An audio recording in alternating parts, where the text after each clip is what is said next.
सुनो, अब है ना मैं स्टार्टिंग से बता रहा हूँ, लेकिन सिर्फ वो पार्ट कवर कर रहे हैं जो हमारे लिए इंपॉर्टेंट है फोटोसिंथेसिस चैप्टर। ओके, ध्यान देना बच्चे सब, इधर देखो। अब बात फोटोसिंथेसिस की करते हैं तो एक सिंपल इक्वेशन है फोटोसिंथेसिस की। क्या इक्वेशन है बच्चे? 6CO2 plus 12H2O gives C6H12O6 plus 6O2 plus 6H2O। कुछ चीजें हैं जो तुमने लिखा, इधर हो बातें करिए, ठीक है बच्चे? ये चीजें बहुत ज्यादा जरूरी है। फोटोसिंथेसिस होता किस स्ट्रक्चर में है? होता है आपके एक डबल मेम्ब्रेन स्ट्रक्चर होता है जिसका नाम होता है क्लोरोप्लास्ट। क्लोरोप्लास्ट में छोटे छोटे कॉइन्स होते हैं, इनको बोलते हैं थाइलाकॉइड्स, इकट्ठों को बोलते हैं ग्राना। क्या बोलते हैं? ग्राना। दो ग्राना को आपस में जो ज्वाइन करता है उसको क्या बोलते हैं? फ्रेट। और इसमें जो सब्सटेंस होता है उसको बोलते हैं स्ट्रोमा। स्टोमा नहीं, स्ट्रोमा। क्या? Stroma.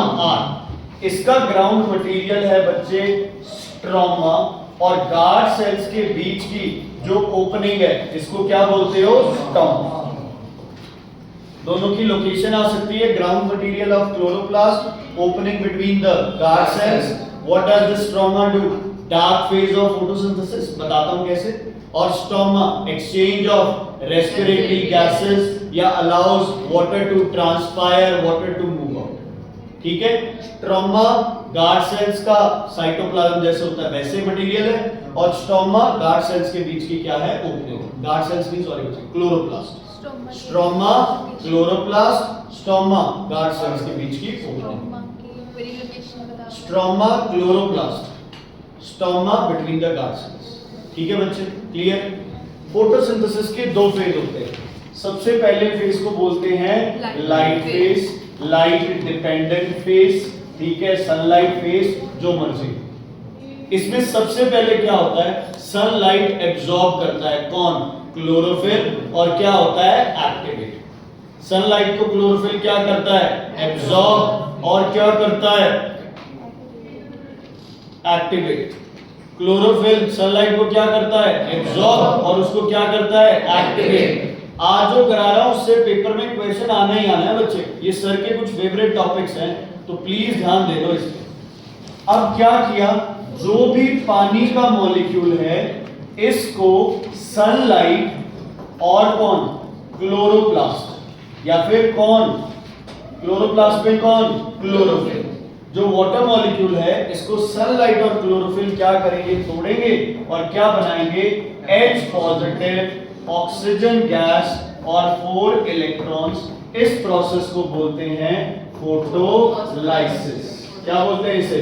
Photolysis. Photo means light, lysis means to break. Light use करके वाटर टूट के क्या बना? ऑक्सीजन। अगर कोई पूछ ले फोटोसिंथेसिस में ऑक्सीजन कहां से बनी है, क्या लिखोगे? वाटर। कोई पूछ ले कि ऑक्सीडेशन किसकी होती है प्रोसेस में, वो भी किसकी हुई है? वाटर की। वाटर में से हाइड्रोजन अलग हो गया और सिर्फ तुम्हारे पास क्या मिल गया? ऑक्सीजन। ये H पॉजिटिव है, एक मिनट बता रहा हूं ये 4 कहां से है। एक इलेक्ट्रॉन लिखे। अब ऑक्सीजन कितनी चाहिए? 2, तो यहां क्या लगाना पड़ेगा? 2। 2 2 जा 4, तो 4। 4 पॉजिटिव है तो इलेक्ट्रॉन भी कितने बनेंगे? ठीक है बच्चे? क्लियर? अब क्या होता है? जो ये H है ये किसके साथ मिलता है? NADP के साथ। H पॉजिटिव और इलेक्ट्रॉन 4 जैसे मर्जी ले लो, कोई चक्कर नहीं है। ये बनाता है NADPH। What is NADP? Nicotinamide adenine dinucleotide phosphate. ये तुम्हारी कॉपीज में लिखा हुआ है तो बार-बार इसको रिपीट करने का कोई दुख नहीं। NADP से बनाता है NADPH, कोई नाम नहीं है। और ADP एक और फॉस्फेट के साथ मिलके क्या बनाता है? ADP। जनरल जी इसका नाम होगा फोटो फॉस्फोराइलेशन। क्या नाम होगा इसका? Photo phosphorylation. क्या नाम होगा बच्चे? Photo phosphorylation. क्लियर है बच्चे? ये दोनों में से एक पक्का आना है क्वेश्चन, चाहे 1 वर्ड, MCQs, कोई मैचिंग कुछ आ रहा है। फोटोलाइसिस और फोटोफॉस्फोराइलेशन में से एक प्रकार है। ये कौन सा फेज चल रहा है? Light phase. लाइट फेज में क्या बनी है अपने पास? ऑक्सीजन। क्या बनी है? ऑक्सीजन। वाटर भी बनता है इसमें, लेकिन अभी नहीं यार, अभी वो नॉलेज वाला पार्ट एक बार छोड़ो, अभी ये इतना। ठीक, ये प्रोसेस कहाँ होता है बेटा? कहाँ होता है बच्चे? ग्राना। और ग्राना में भी कहाँ पे? थाइलाकॉइड्स में, क्योंकि थाइलाकॉइड्स में क्या प्रेजेंट होता है तुम्हारा? क्लोरोफिल। क्या प्रेजेंट होता है? क्लोरोफिल। क्या प्रेजेंट होता है? क्लोरोफिल। एडीपी और एक फॉस्फेट, डाइफॉस्फेट है, एक बन गया तो क्या बन गया? ट्राइफॉस्फेट। यहाँ भी क्या यूज होगा बच्चे? सॉरी मिस हो गया, यहाँ भी क्या यूज होगा? ये प्रोसेस दिन में होता है रात को? दिन में। ये लाइट डिपेंडेंट फेज है, बाकी फोटोसिंथेसिस चाहे लाइट डिपेंडेंट हो, डार्क हो, जो मर्जी हो, फोटोसिंथेसिस सिर्फ इसमें होगी दिन, रात को नहीं। ठीक है, डन। चलो अब आता है बच्चे डार्क फेज, जिसका एक और नाम है biosynthetic phase, light independent phase, number of बोल सकते हैं ये। हाँ जी, क्लेवेन साइकिल, क्लेवेन साइकिल कह रहे हैं? हाँ वो भी बोल सकते हैं। डार्क फेज किसमें होता है? स्ट्रोमा में। स्ट्रोमा कहाँ था? Ground material of chloroplast. अब तुम्हारे पास क्या है? NADPH, ये कार्बन डाइऑक्साइड के साथ मिलके क्या बनाता है? C6H12O6 प्लस क्या बन जाता है? NADP। जितना मुझे लगता है ये क्वेश्चन है आपके पास कि ग्लूकोज कहां से बनती है? कार्बन डाइऑक्साइड से। कार्बन डाइऑक्साइड क्या हो रही है इस प्रोसेस में? रिड्यूस, क्योंकि इसने क्या गेन कर लिया कार्बन डाइऑक्साइड में? हाइड्रोजन। क्या गेन कर लिया? क्या गेन कर लिया? हाइड्रोजन। क्लियर है बच्चे? क्या गेन कर लिया इसने? Hydrogen. NADPH plus carbon dioxide will form glucose plus NADP, glucose plus NADP, glucose plus NADP, ध्यान रखना इसमें। ठीक है, बाकी क्या हुआ है? जो ATP था वो वापस क्या बन जाएगा? ADP plus plus phosphate. ठीक है, और कुछ नहीं करना। ये किसकी वजह से हुआ है सारी रिएक्शन? एंजाइम्स। यहाँ कोई सनलाइट नहीं चाहिए। ये दिन में होगी रात में? नहीं, दिन में। फोटोसिंथेसिस कोई मर्जी आ जाए प्रोसेस, सारे किसमें होंगे? दिन में होंगे, रात में नहीं। डार्क फेज का मतलब ये नहीं है रात में होंगे, डार्क फेज का मतलब है कि ये लाइट यूज नहीं करते, बस इतना ही मतलब है, इसका इससे फालतू कोई नहीं। ये लाइट यूज नहीं। कौन नहीं यूज करते? लाइट। डार्क डार्क फेज में लाइट यूज नहीं होती। क्लियर है बच्चे? NADPH CO2 ATP इसमें टूटती है। ठीक है बच्चे, क्लियर है? डार्क फेज लाइट फेज कहाँ होते हैं? डिफरेंस, क्या प्रोडक्ट्स बनते हैं? डिफरेंस, कौन रिड्यूस होता है, कौन ऑक्सीडाइज होता है? ऑक्सीजन कहाँ से मिलती है? वाटर से। ग्लूकोज कहाँ से मिलती है? CO2 से। उसमें NADPH बनता है, यहाँ वापस बन जाता है NADP। उसमें ATP बनता है, यहाँ वापस क्या बन जाता है? ATP। ओके, अब जो आपके पास ग्लूकोज बनी है, सुन लेना ध्यान से, जो ग्लूकोज बनी है ये होती है स्टोर। किस फॉर्म में बच्चे? स्टार्च। किस फॉर्म में? स्टार्च की फॉर्म में। छोटे ग्लूकोज मॉलिक्यूल से बड़ा स्टार्च मॉलिक्यूल बनाना, इस प्रोसेस को बोलते हैं पॉलीमराइजेशन। ये तीसरी डेफिनेशन है जो इससे आ सकती है। Photolysis, photophosphorylation and polymerization, the conversion of small glucose molecules into a larger starch molecule is called polymerization. Is called polymerization. Clear है बच्चे? Is it clear? Okay. Store होता है starch की फॉर्म में, लेकिन ट्रांसपोर्ट किस फॉर्म में होता है? खाना प्लांट में सुक्रोज। किस फॉर्म में ट्रांसपोर्ट होता है बच्चे? सुक्रोज। ठीक है, स्टोर किस फॉर्म में होता है? स्टार्च। ट्रांसपोर्ट किस फॉर्म में होता है? सुक्रोज। बनता किस फॉर्म में है? ग्लूकोज। ग्लूकोज टू स्टार्च, और रात को स्टार्च किस में चेंज हो जाता है? सुक्रोज, और पूरे प्लांट में क्या करता है? ट्रांसपोर्ट। ठीक है बच्चे, क्लियर है? कोई दिक्कत, कोई प्रॉब्लम? फोटोसिंथेसिस का ये सबसे इंपॉर्टेंट पार्ट है। अच्छा, अब दूसरा पार्ट मुझे बताओ, पानी एंटर किस सॉल्यूशन में करता है? आइसो में, हाइपो में, या हाइपर में? हाइपर। पानी एंटर करना है हाइपर में। हाइपर में सोल्यूट ज्यादा, पानी क्या होता है? कम। हाइपो में सोल्यूट कम, पानी ज्यादा, आइसो तो बराबर है। इसका मतलब अगर गार्ड सेल्स को ओपन करना है तो उन्हें क्या एब्जॉर्ब करना पड़ेगा? पानी। गार्ड सेल्स को ओपन करना है तो क्या एब्जॉर्ब करना पड़ेगा? पानी। पानी एब्जॉर्ब करके क्या हो जाएंगे? टर्जिड। पानी रिलीज करके क्या हो जाएंगे? फ्लैसिड। ठीक है, गार्ड सेल्स खुलेंगे कब? जब वो क्या होंगे? टर्जिड। टर्जिड होने के लिए क्या एब्जॉर्ब कर रहा है? पानी। पानी एब्जॉर्ब करने के लिए खुद को क्या बनाना पड़ेगा?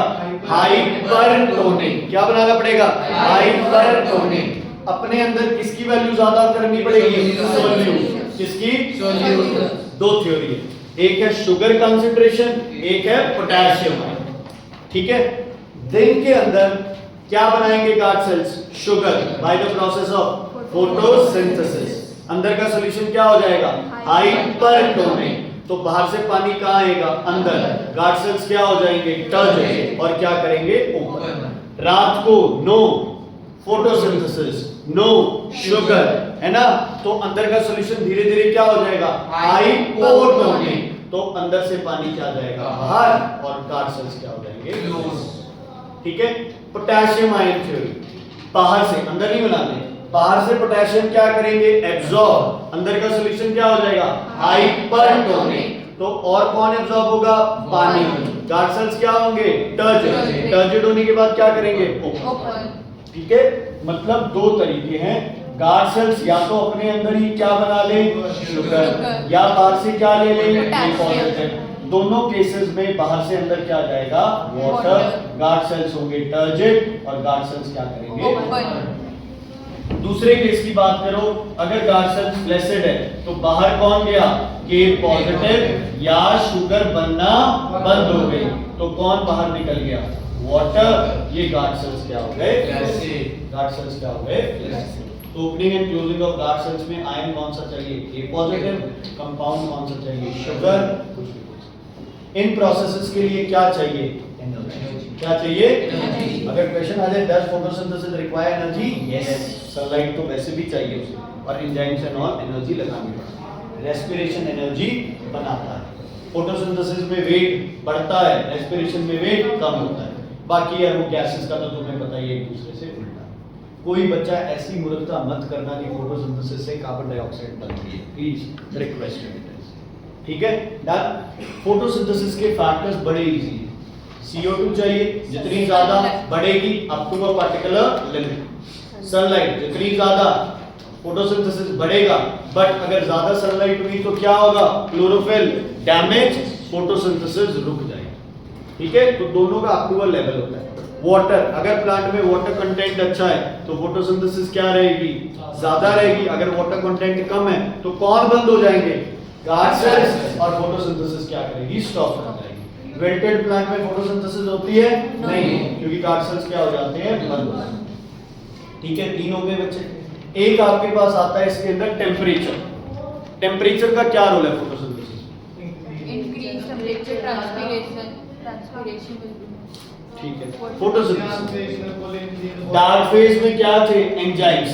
एंजाइम्स बेस्ट काम किस टेम्परेचर में करते हैं? 25 से 35 डिग्री सेल्सियस। इससे कम टेम्परेचर फोटोसिंथेसिस स्लो, इससे ज्यादा टेम्परेचर 40 तक फोटोसिंथेसिस स्लो, 40 से ऊपर का टेम्परेचर फोटोसिंथेसिस स्टॉप। ठीक है, क्योंकि एंजाइम एक्टिविटी के लिए बेस्ट टेम्परेचर होता है 25 से 35 डिग्री सेल्सियस। क्या बोलते हैं इसको? Optimum temperature. क्या बोलते हैं इसे? Optimum temperature. तो टेम्परेचर कम होगा तो भी स्लो है, ज्यादा होगा तो भी स्लो है, और 40 के बाद ये क्या करेगी? ठीक है बच्चे, क्लियर? कोई दिक्कत, कोई प्रॉब्लम इसमें? क्लोरोप्लास्ट का टाइप 4 चैप्टर एब्जॉर्प्शन वाला। ओके, इधर सुनो। अब आते हैं फोटोसिंथेसिस के एक्सपेरिमेंट। देखो, करने में तो कुछ भी आ सकता है पेपर में, लेकिन फोटोसिंथेसिस का एक एक्सपेरिमेंट एक्सपेक्टेड रहता है। आप कोई भी एक्सपेरिमेंट, ये कोई भी पेपर उठा के देख लो, आपको एक पेपर में, मतलब हर दूसरे तीसरे पेपर में आपको मिलेगा। ध्यान से देखना, फोटोसिंथेसिस का कोई एक्सपेरिमेंट करना है उससे पहले एक प्रोसेस किया जाता है जिसको बोलते हैं destarching, removal of starch from the leaves. Destarching plant है, लेकिन प्लांट के हर हिस्सा डी-स्टार्च नहीं होता। डी-स्टार्चिंग किसकी होती है? लीव्स की। और कितने घंटे तक? 24 से 48 घंटे तक 48 to 72 आवर्स तक इसको किस में रखोगे? Away from sunlight in a dark room, या इसके ऊपर क्या डाल दोगे? Black cloth. सारा स्टार्च क्या हो गया? रिमूव। तो अब जो भी स्टार्च बनेगा उसके लिए तुम टेस्ट करके बता सकते हो भाई हाँ ये अब हमने देखा है। इसमें 3 तरह के लीव्स आएंगे बच्चे आपके पास। एक आपके पास प्लांट में लीफ आएगा जिसके ऊपर आपको क्या मिलेगा बच्चे? किसी पार्ट ऑफ लीफ के ऊपर क्या मिलेगा? ऐसे ब्लैक कवरिंग मिलेगा, ठीक है। एक पार्ट ऑफ लीफ है जिसके ऊपर क्या लगा रखा है बच्चे? ब्लैक कोई क्लॉथ लगा रखा है ना। यहाँ सन की शेप बना रखी है, स्टार की शेप बना रखी है। इसका मतलब ये ब्लैक कपड़ा इसको क्या नहीं लेने दे रहा है? सनलाइट। तो इसका क्या होगा? Sunlight is necessary for photosynthesis. क्या होगा? Sunlight is necessary for photosynthesis. Clear है बच्चे? ओके। दूसरा आपके पास ये आ जाता है भाई आपके पास ऐसे एक लीफ है, ठीक है। आपके पास ऐसे एक लीफ है, पूरा किस कलर का है बच्चे? ग्रीन कलर का, ठीक है। लेकिन इस ग्रीन कलर के लीफ के अंदर आपको बीच में क्या दे रखे हैं? कुछ स्पॉट्स दे रखे हैं, या कोई एक लीफ का पार्ट दे रखा है जो कि क्या है बच्चे? येलो। क्या है लीफ का पार्ट? येलो। ऐसे लीव्स को क्या बोलते हैं? Variegated leaves. क्या बोलते हैं ऐसे को? क्या बोलते हैं ऐसो को? Variegated leaves. इसका एक एग्जांपल 2 बता रहा हूं। क्रोटॉन बच्चे और geranium.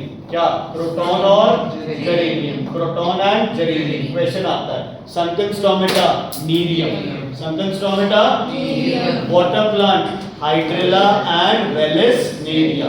Hydrilla and vallisneria. Okay. Thigmotropism का एग्जांपल माइमोसा प्यूडिका और ग्रेप वाइन। माइमोसा प्यूडिका और ग्रेप वाइन। हीलियोट्रोपिज्म का एग्जांपल सनफ्लावर। कीमोट्रोपिज्म का example pollen, growth of a pollen tube. Growth of a pollen tube. Okay सुनो बच्चे, इसमें क्या अलग है? ग्रीन पार्ट में क्या है? क्लोरोफिल। येलो पार्ट में क्लोरोफिल नहीं है। तो इसका क्या होगा? Chlorophyll is necessary for photosynthesis. Chlorophyll is necessary for photosynthesis. फिर हम क्या करेंगे बच्चे? फ्लास्क लेंगे। अगर फ्लास्क के अंदर ऐसे पत्ता है ना, और यहाँ पे एक लीफ बाहर है, ये बी है ये ए है, इसको यहाँ से कंप्लीट बंद कर दिया, यहाँ पे कोई लिक्विड डाल दिया। ये लिक्विड क्या होगा बच्चे? KOH। ये अंदर क्या नहीं होने दे रहा? CO2 नहीं होने दे रहा। तो इस एक्सपेरिमेंट का एम क्या होगा? Carbon dioxide is necessary for photosynthesis. कुछ बच्चे इसमें लिख देते हैं कि फोटोसिंथेसिस। नहीं जी बच्चे, आप क्यों नहीं बोल रहे हो? सामने शर्म आ रही है कोई? जेठ जी ससुर जी को बैठे हैं यहाँ पे, बता दो। हमारे कम्युनिटी में ऐसे बोलते नहीं, ऐसे जेठ ससुर के साथ है कोई? नहीं ना? ये करो, बोलो। KOH क्या करेगा? Absorbs carbon dioxide. तो carbon dioxide is necessary for photosynthesis. आप तीनों में से कोई एक्सपेरिमेंट कर दो कंडक्ट, कोई भी। ध्यान रखना है एक्सपेरिमेंट होते ही जिस पत्ते को टेस्ट करना है, सबसे पहले इसे वाटर में क्या करेंगे बच्चे? बॉयल। किसके लिए? To kill cells. To kill cells. दूसरा बच्चे आप इसको किसमें बॉयल करोगे बताओ? मिथाइलेटेड स्पिरिट, मिथेनॉल है ना। मिथाइलेटेड स्पिरिट, मिथेनॉल, इथेनॉल में। तो ये क्या करेगा? Very good. क्या करेगा? Remove chlorophyll. क्या करेगा? Remove chlorophyll. स्टार्च तो बच्चे आप टेस्ट करेंगे ना। फोटोसिंथेसिस में क्या बना था? ग्लूकोज। वो ग्लूकोज स्टोर किस फॉर्म में हुई है? स्टार्च। स्टार्च तक पहुंचने के लिए पहले किसको मारना है? सेल्स को। किसको रिमूव करना है? क्लोरोफिल को। अब इस पत्ते को दोबारा आप क्या करेंगे? वाटर में डाल देंगे ताकि थोड़ा सा पत्ता क्या हो जाए? हमारा सॉफ्ट हो जाए। इसके बाद बच्चे इसमें क्या डालोगे बताओ? नहीं, बोलो। कौन सा सॉल्यूशन? भूल गए? आयोडीन। एक्चुअल में आयोडीन सॉल्यूशन पोटेशियम आयोडाइड का होता है, बट आप सिंपल लिखेंगे आयोडीन सॉल्यूशन। जो फोटोसिंथेसिस करेगा वहां पत्ते का कलर क्या रहेगा? ब्राउन। और जो फोटोसिंथेसिस नहीं करेगा वहां होगा ब्राउन। जो करेगा वहां क्या प्रेजेंट है, स्टार्च, तो वो क्या हो जाएगा, ब्लू ब्लैक। तो आयोडीन सॉल्यूशन को कौन करता है ब्लू ब्लैक बच्चे, स्टार्च। ये हर किसी में टेस्ट करना पड़ेगा। ओके, यहाँ ब्लू ब्लैक कौन सा होगा, बीच वाला, साइड वाला, साइड वाला हो जाएगा ब्लू ब्लैक, बीच वाला रहेगा एज इट इज। यहाँ येलो वाला, ग्रीन वाला, ग्रीन वाला ब्लू ब्लैक, बीच वाला ऐसे ही रहेगा। इसमें ब्लू ब्लैक ए होगा, बी, बी, क्योंकि ए कोई फोटोसिंथेसिस नहीं करेगा। यहाँ तुम्हें पता होता है गलती से ए ही लिखा जाता है। 99 मार्क्स वाली लड़की ने ये क्वेश्चन गलत कर दिया। ये क्वेश्चन था, ठीक है, और आते ही मैंने पूछा, मैंने कहा बच्चे इसका तो आंसर आ, कहते हाँ सर इसका आंसर तो यही आएगा। मैंने क्यों, तो यही आएगा, ये फोटोसिंथेसिस नहीं कर रहा है, एक्सपेरिमेंटल है ना। फिर एकदम दिमाग आया कि नहीं, कौन सा आएगा बच्चे, ध्यान रखें। बी क्यों आएगा जब, क्योंकि सर बी फोटोसिंथेसिस, और उसमें क्या है, स्टार्च है, तो वो क्या हो जाएगा, वेरी इंपॉर्टेंट है बच्चे। इसको CO2 मिलेगी नहीं, फोटोसिंथेसिस करेगा नहीं, तो ब्लू ब्लैक होगा नहीं, ठीक है। बी बात, हाँ KOH NaOH कोई ओके। एक और एक्सपेरिमेंट है बच्चे, है तो ये सिंपल ही, बट बहुत बार है ना सर इस पे क्वेश्चन डालते हैं।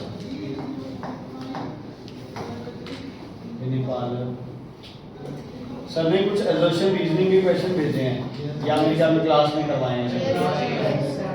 चलो जो भी है वो मेरे पास भी आए हैं, मैं कुछ भेज दूँ, कुछ सर के पहले वाले भी हैं।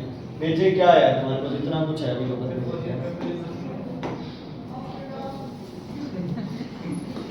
बेटा मैं फिर से कह रहा हूँ, सिर्फ इन सैंपल पेपर पे बेस्ड तैयारी मत करो, तुम यही करे जा रहे हो बस, और एक्सरसाइज नहीं देखते क्यों।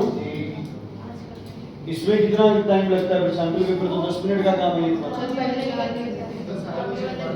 एक्सरसाइज एक की भी नहीं छेड़ी, ये तो गलत बात है। बिना एक्सरसाइज के तैयारी कैसे होगी। हाँ, चैप्टर करके फिर ये सैंपल पेपर छेड़ने का फायदा है तुम्हें, ये तो तुम्हारे लिए वैसी हेल्प है। चलो मैं ऑडियो डालता हूँ, तो क्या यहाँ कौन सी गैस होगी, यहाँ कौन सी गैस होगी, कौन सी गैस होगी, ऑक्सीजन। कौन सी गैस होगी यहाँ, ऑक्सीजन, ठीक है जी। ये प्लांट क्या कर रहा है, फोटोसिंथेसिस। क्या नाम है प्लांट का, हाइड्रेला और वेलिसनेरिया। समझ आ गई। ये प्रूव करता है oxygen is produced during photosynthesis. Oxygen is produced during photosynthesis. अगर इसमें आप सोडियम बाइकार्बोनेट डाल दोगे, क्या डाल दोगे इसमें, सोडियम बाइकार्बोनेट। सोडियम बाइकार्बोनेट क्या रिलीज करता है, कार्बन डाइऑक्साइड। इसको कार्बन डाइऑक्साइड ज्यादा मिलेगी तो ऑक्सीजन भी क्या बनेगी, ज्यादा। क्या बनेगी, ज्यादा, ठीक है। इसमें कोई पत्ते को टेस्ट वेस्ट नहीं करना, क्योंकि हम सिर्फ जो गैस रिलीज होती है हम उसको क्या कर रहे हैं, चेक कर रहे हैं। रैट वाला तो वो है बच्चे, फ्लास्क में रैट और प्लांट दोनों रख दिए है ना। मोमबत्ती और रैट रख दिया तो मर जाएगा रैट, मोमबत्ती भी बुझ जाएगी। अगर आपने प्लांट और रैट रख दिया है ना, तो प्लांट क्या बनाता रहेगा, ऑक्सीजन। रैट क्या बनाता रहेगा, कार्बन डाइऑक्साइड लेवल बढ़ता रहेगा, ठीक है। अच्छा सुनो, अब अगर आप बात करो बच्चे 4th चैप्टर की, एब्जॉर्प्शन वाले चैप्टर, तो अपन बिल्कुल भी कुछ नहीं किया उसका। अगर आप उसमें प्रोसेसेस की बात करो तो अपने पास 4 प्रोसेसेस, एक है डिफ्यूजन, एक है ऑस्मोसिस, एक है इम्बाइबिशन और लास्ट है active transfer. Diffusion is a movement of particle from a high concentration to a low, ठीक है।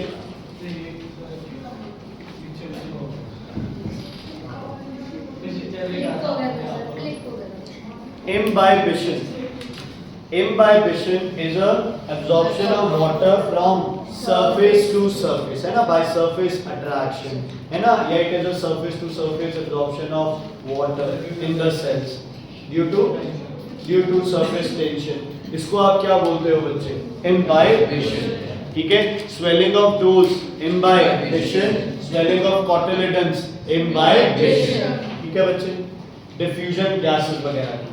ऑस्मोसिस क्या है, सिर्फ मूवमेंट है सॉल्वेंट की, और यहाँ किसकी, वाटर की। मूवमेंट ऑफ सॉल्वेंट और movement of water from its from its higher concentration to a lower concentration. या osmosis is movement of water from a dilute to a concentrate. अब चीजों को समझना है तुमने। देखो अगर सॉल्यूशन है हाइपोटोनिक तो हाइपो किसकी बात हो रही है?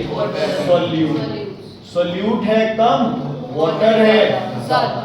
अगर सॉल्यूशन है आपके पास हाइपरटोनिक तो सॉल्यूट क्या है बच्चे? ज्यादा, और वाटर आपके पास क्या है? वाटर क्या है आपके पास? कम। अगर आप बात कर रहे हो आइसोटोनिक की तो मतलब सॉल्यूट और वाटर दोनों तरफ क्या है बच्चे? बराबर। दोनों तरफ क्या है? बराबर। ठीक है जी। अब ऑस्मोसिस कहां से कहां होगा? हाइपो टू हाइपर और iso to hyperness. Iso to हाइपरनेस।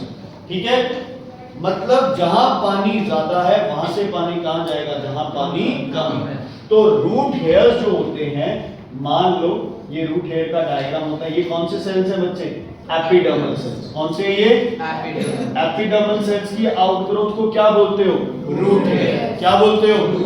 क्या बोलते हो? Root hair. रूट हेयर की कितनी मेम्ब्रेन्स होंगी बच्चे? दो, एक सेल वॉल, एक सेल मेम्ब्रेन। न्यूक्लियस होगा? यस। ठीक है, साइटोप्लाज्म होगा? यस। अब मुझे ये बताओ, इसके अंदर के सॉल्यूशन में सोल्यूट ज्यादा होता है या पानी? रूट हेयर के अंदर सोल्यूट ज्यादा होता है या पानी? कंसंट्रेशन हाई होती है, लो? हाई। अगर हाई होगी तभी पानी कहां एंटर करेगा? अंदर एंटर करेगा। ठीक है, जो रूट हेयर्स हैं बच्चे उनके अंदर बहुत सारा क्या भरा हुआ है? Solute.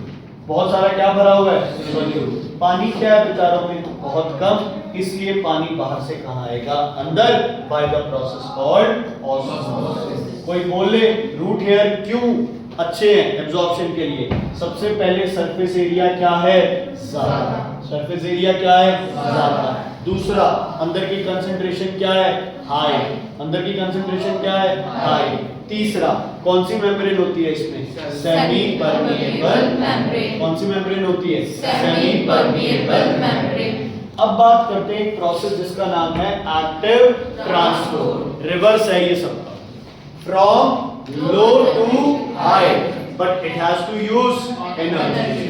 Movement of particle from a lower concentration to a higher concentration by using energy is called active transport. Is called Active transport. is called active transport. अगर ये हो गया तो active transport है और ये आपका प्रोसेस Active transport ions का होगा। आयंस का। वाटर का नहीं, वाटर तो ऑस्मोसिस से जा रहा है, वाटर डिफ्यूजन से जा रहा है, वाटर इम्बाइजेशन से चला जाएगा।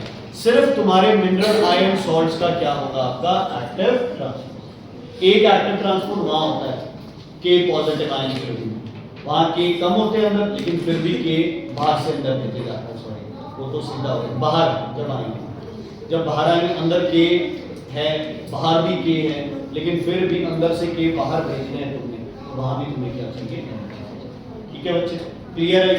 या चीज नहीं समझ आया मुझसे पूछो। कोई नहीं, कोई चीज समझ नहीं आ रही मुझसे पूछो, बीच में आ रही है। 4 प्रोसेसेस हो गए बच्चे। अब इस पूरे चैप्टर में तुम्हें पता है तुम्हारे पास 4 तरह के प्रेशर भी है। सबसे पहले है turgor pressure, contents on wall. Turgor pressure, contents on wall. Wall pressure, wall pressure, wall on contents, contents on wall. Turgor pressure, contents on wall, turgor pressure and wall on contents, wall pressure. ठीक है जी? अच्छा, the minimum pressure which is required for further osmosis to stop, osmotic pressure. अंदर इतना pressure develop हो जाए कि further osmosis ना हो, इतना प्रेशर हो जाए कि फर्दर ऑस्मोसिस ना हो, उसको क्या बोलते हो? Osmotic pressure. डेफिनेशन बच्चे फिर से वो है कि बुक वाले लिखी, मैं सिर्फ तुम्हें समझा सकता हूँ। ठीक है, दूसरा आपके पास है रूट प्रेशर। क्या? Root pressure. रूट प्रेशर किससे रिलेट करना है? गिटेशन से। किससे? गिटेशन। लगातार इनवर्ड मूवमेंट ऑफ वाटर की वजह से एक प्रेशर डेवलप होता है जिसको बोलते हैं रूट प्रेशर। ठीक है जी? A pressure developed in roots due to inward movement of water. Pressure developed in Roots due to inward movement of water. What is it called? Root pressure. What is it called? Root pressure. What is it called? Root pressure. Is it clear बच्चे? कोई problem, कोई दिक्कत इसमें? Root pressure क्या होता है? Root pressure plant में पानी को ही फोर्स अप करता है। जैसे एसेंट ऑफ सैप है ना, उसके लिए एक तो होता है ट्रांसपिरेशनल पुल, एक लगता है बच्चे root pressure. Root pressure push करता है, पानी को अंदर आने देता है, और ट्रांसपिरेशन पुल उसको ऊपर खींचता है। तो कोई गाड़ी है जिसको आगे से खींच रहे हो, पीछे से धक्का लगा रहे हो, तो वो आगे जाता जब हाइपरटोनिक होता है। वो आगे। ठीक है, क्लियर है बच्चे? Is it clear? समझ नहीं आया तो पूछो। ट्रांसपिरेशनल पुल, ऊपर से पानी उड़ेगा, क्या क्रिएट होगी? वैक्यूम। तो जो भी सामान नीचे है उसको कहां खींचा जाएगा? ऊपर। साथ में उसे धक्का कौन लगा रहा है? Root pressure. अगर रूट प्रेशर बहुत ज्यादा है तो पानी प्लांट में क्या आया? बहुत ज्यादा। ट्रांसपिरेशन अगर नहीं हो रही और रूट प्रेशर ज्यादा है तो कौन सा प्रोसेस होगा? Mutation. Through what? Hydrogen. Through what? Hydrogen. Hydrogen नहीं, मार्जिन। ठीक है, चलो एक लास्ट चीज है, ध्यान से सुनो। ऐसी कैरेक्टरिस्टिक्स जो कि इनवर्ड मूवमेंट ऑफ वाटर या आउटवर्ड मूवमेंट ऑफ वाटर या डायरेक्शन ऑफ वाटर को बताती है, उस कैरेक्टरिस्टिक्स को क्या बोलते हैं आप? टोनिसिटी, है ना? The tonicity is a characteristics of the solution which decides the movement of solvent. Decides the movement of solvent, क्योंकि सोल्यूट की मूवमेंट किसके थ्रू होनी है बच्चे? Active transport. सोल्यूट की किसके थ्रू होनी है? एक्टिव ट्रांसपोर्ट, जिसके लिए प्लांट को क्या चाहिए? एनर्जी चाहिए, वो अलग कंसेप्ट है। ध्यान से सुन लेना। अगर मैं रेजिन्स को डाल दूं फ्रेश वाटर के अंदर, यहां से यहां सोल्यूट क्या है? कम। तो ये कौन सा सॉल्यूशन है? हाइपो। पानी कहां जाएगा? अंदर। और रेजिन क्या करेगी? क्या करेगी? स्वेल। क्योंकि अंदर पानी क्या है? कम। रेजिन पता है सूखी होती है। अब अगर आप क्या करो, अगर आप ग्रेप्स को डाल दो बच्चे किसके अंदर? किसके अंदर? सॉल्ट या किसके अंदर? शुगर सॉल्यूशन के अंदर। अब बाहर क्या हो गया? हाइपरटोनिक। तो अब पानी अंदर से कहां आएगा? बाहर आएगा। ये ग्रेप्स क्या करेंगे? श्रिंक। पानी में डाल दिया तो ग्रेप्स क्या कर जाएंगे? बस्ट। क्या कर जाएंगे? बस्ट। क्या कर जाएंगे? बस्ट। ठीक है बच्चे, ओके। उसके बाद अब ध्यान सुन लो, एक वो टॉपिक पे क्वेश्चन नहीं डालूंगा एक बार, ठीक है? कल टेस्ट किसका है बच्चे तुम्हारा? Transpiration, genetics, chromosome and chemical coordination. तुम्हारी बुक की एक्सरसाइज मेन है। मैं हर टेस्ट बुक की एक्सरसाइज देख के डालूंगा तुम्हारा, ध्यान रखो। कोई ले लो, सेलिना ले लो, एक ही एक्सरसाइज है।